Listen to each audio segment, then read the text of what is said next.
Trump is about to fill GITMO up after Obama emptied it, but you won't believe who he's sending there.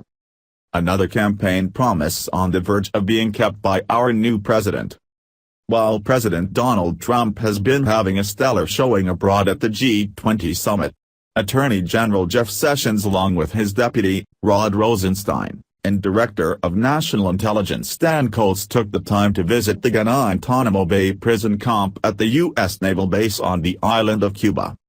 Between 2009 and 2017 the Guantanamo prison has been running basically on a kind of autopilot mode since the executive order from former President Barack Hussein Obama calling for the facility to be shut down is still technically the law of the land. But because President Trump is a true American who cares about our nation's security and the well-being of its citizens over all else, he promised during the campaign to fill it to capacity again. Sessions ended his visit by saying that the prison is a very fine place where there is no legal reason not to send new detainees there. The Guardian reports. Obama signs order to close Guantanamo Bay. Thursday, January 22, 2009 12:20 EST. Prison that symbolizes George Bush's war on terror will be shut down, accompanied by ban on torture and review of military trials. Barack Obama has signed an executive order to shut down the U.S. military prison at Guantanamo Bay, the most potent symbol of excess in George Bush's war on terror. The new U.S. president signed two other executive orders to review the use of military trials for terror suspects and ban the harshest interrogation techniques, such as waterboarding. The three executive orders, on the second day of the new administration, showed that Obama was determined to move swiftly to implement some of his key campaign pledges. Administration staff applauded as the signing ceremony in the Oval Office. The message that we are sending around the world is that the United States intends to prosecute the ongoing struggle against violence and terrorism, and we are going to do so vigilantly, Obama said. We are going to do so effectively, and we are going to do so in a manner that is consistent with our values and our ideals. A draft copy of the order said, in view of significant concerns raised by these detentions, both within the United States and internationally, prompt and appropriate disposition of the individuals currently detained at Guantanamo and closure of the facility would further the national security and foreign policy interests of the United States and the interests of justice. An estimated 245 men are being held at Guantanamo, a U.S. naval base in Cuba. Most have been locked up for years without being charged with a crime. Obama's plans to review military trials of terror suspects and harsh interrogations were being assembled even before he won the election in November. The UN's torture investigator, Manfred Novak, welcomed the move and said freed inmates should be allowed to sue the U.S. if they had been mistreated. Justice also means to look into the past, Novak told the Associated Press. Novak has previously said he has reliable accounts of torture at Guantanamo. Lawyers for two inmates, Abd al-Rahim al-Nashiri and Mohammed Jawad, have said their clients were tortured. In Saudi Arabia, families of the country's 13 remaining Guantanamo detainees rejoiced at the news. That was a humane decision. We're very optimistic, said Ali al-Sayari, whose son Abdullah, 28, has been there for 8 years. The family has not heard from or about him for the past 2 years.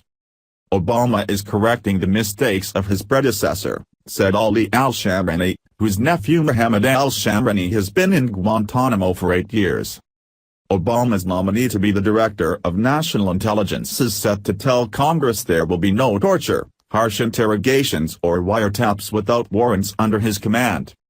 In remarks prepared for his confirmation hearing, retired Admiral Dennis Blair said he believed torture is not moral, legal or effective. The signing of the executive orders came as Hillary Clinton, on her first day as Secretary of State, pledged to pursue robust diplomacy and effective development to advance America's interests. About 1,000 State Department employees gave Clinton a rousing welcome as she spoke at the main entrance to the building. She had been confirmed overwhelmingly in the job by the Senate.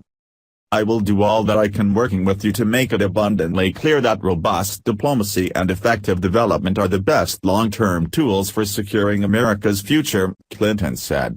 I believe with all my heart that this is a new era for America. Waiting for Clinton and her office was a letter of welcome and advice from her immediate predecessor, Condoleezza Rice, who was criticized by staff for not doing enough to increase funding for diplomats. Obama is expected to name George Mitchell, the former Senate Democratic leader, as his Middle East envoy. Mitchell, 75, who helped broker the Good Friday peace accords in Northern Ireland, led an international commission under former President Bill Clinton that investigated the causes of the Second Intifada in 2000. In his first full day on the job, the president yesterday telephoned several Middle Eastern leaders including President Hosni Mubarak of Egypt and Ehud Olmert, the Israeli prime minister, in an indication that he will devote serious attention to the Middle East early on in his administration, in sharp contrast to Bush. Hussein Obama actually did end up failing in his efforts to close down Guantanamo, so he instead released most of the savages inside and only left the 41 detainees who were considered the most dangerous. Consequently, most of the prisoners he released just went back to their old profession of killing infidels. What liberals refuse to understand, or just don't care to, is that Guantanamo Bay prison is very important strategically because of the issues we have in this country with scumbag ambulance-chasing attorneys and activist judges who insist on legislating from the courts. Since the terrorists are never actually on U.S. soil, U.S. laws never apply to them. Aren't you just so thankful and relieved that our new president also has a pen and a phone?